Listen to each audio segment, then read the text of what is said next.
Hi, everyone. This is Scott Fong, President and Founder of SIF Investment Services. Now, if you own rental property here in the Bay Area, whether it be a single family home, an apartment building, a mixed use building, or even raw land, you've owned it for at least 8 to 10 years, and you want to increase your rental income, you should listen to this video.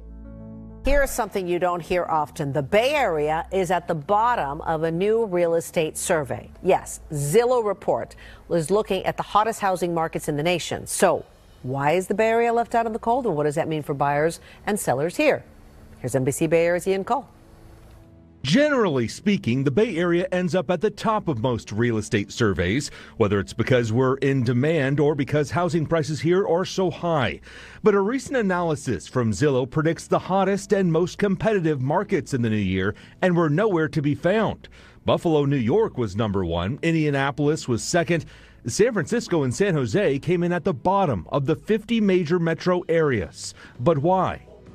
So, Scott, what I want to ask you is, we both know that property owners in the Bay Area have enjoyed, wild appreciation over the last 15 years. And that's been great if you've owned a home or even a rental property to a point, right, to have this increased equity.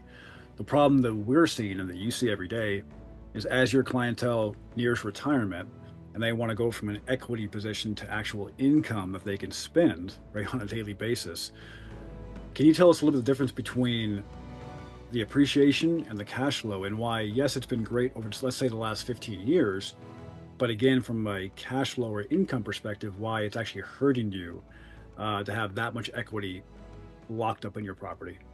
Yeah, so the Bay Area, we live in a great area there's people move here from all over the country because they love the Bay Area, right? I mean, it's a great place to live, expensive, and one, I guess, good thing here that we may not realize as homeowners or also as real estate investors is property values have skyrocketed. If we just take the last, say, 15 years to make this easy, from 2010, today we're in 2025, most properties have probably doubled in value, right? Close to double in value.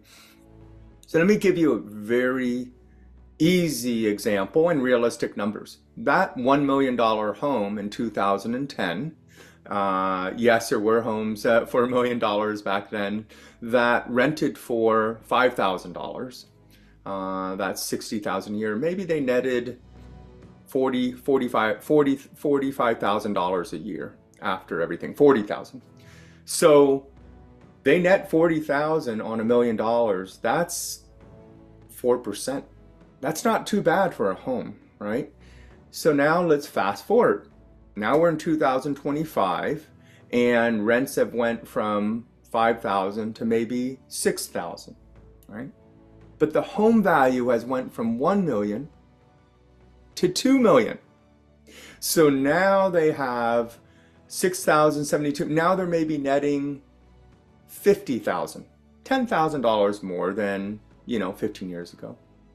But that 50,000 now, when you look at it as a percentage of 2 million, that's only a 2.5% return.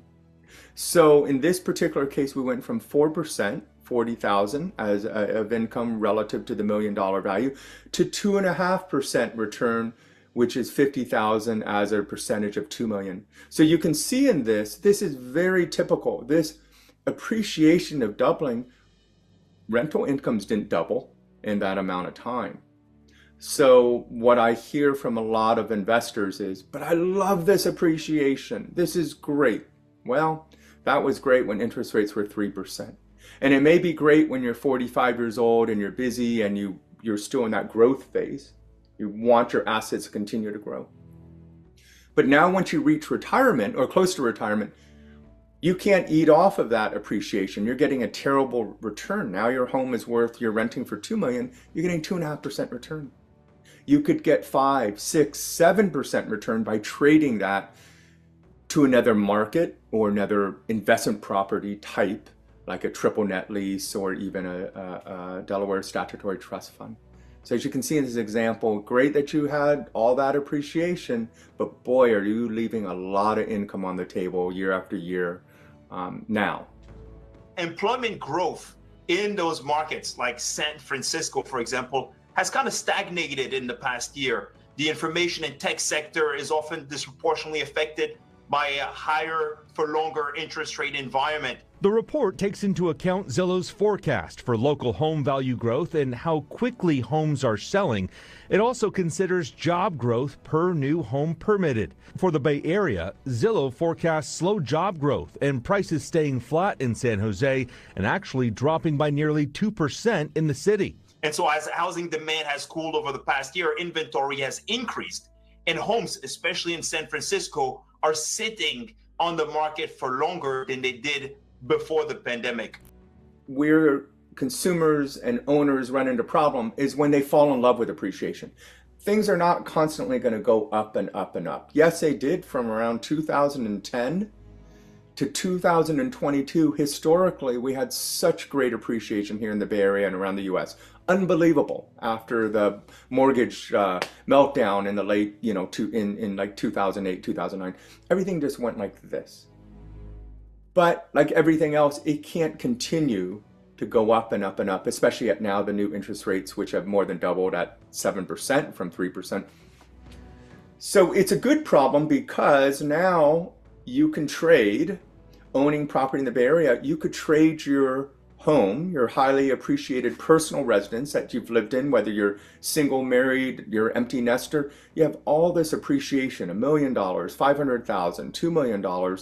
You could trade it into other markets and retire sooner and richer, right? And that's the great thing. I grew up here in San Francisco in the Bay Area, and I always look at it like this. We have a lot of pain because it's so expensive.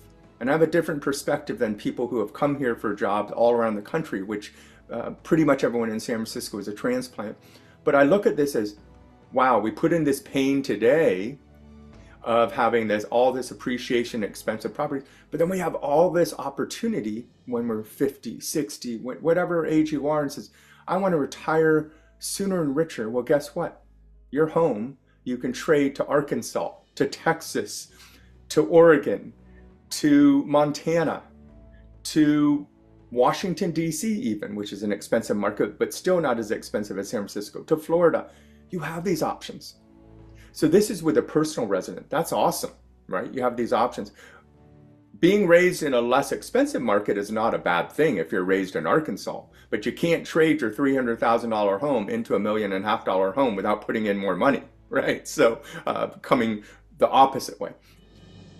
From a standpoint of now, if we look at pure investment property, we know with rent control and also with just high appreciation here in the Bay Area, appreciation has far outpaced your rental increases if you're a landlord. So therefore, when you really break down your numbers, anyone who's owned property for 10, 15 years as a pure rental, their income, the rental incomes have not kept up with the appreciation. If you look at it, probably 75 to 80% of all of those investment owners, whether it's a home, 2-unit, 4-unit, 6-unit, whatever, if they do the numbers, they probably could increase their income at least 25 to 35% at a minimum if they traded their property out of the Bay Area into another market or into a commercial property out of the area, because like I said, appreciation is great, but the income does not keep up with it. So who doesn't want more income? And especially for people who are retired or people close to retirement, you want income. You can eat off income. You can't eat off appreciation. So if you own a highly appreciated property, whether that's your primary residence or an investment property, and that investment property could be, single family home, apartment building, commercial property. If you own these types of properties in the Bay Area, let us look at those properties and we can give you a complimentary consultation on how well they're performing, how well the cash flow is, how much equity you have in your property. We can give you analysis of how much they're worth. Obviously, you know what you paid for, but we can give you a picture of, is it working? Are your properties working well for you? Does it make sense for you to keep them, hold them, refinance them, or do a 1031 exchange? Can we help you exchange into other properties that can help you retire sooner or richer? So we can give you a complimentary consultation, 30-minute consultation on your property or properties. We're not realtors, we're purely consultants, fee-based since 2002. There's no obligation, we just want to make sure that you're getting the best out of your properties.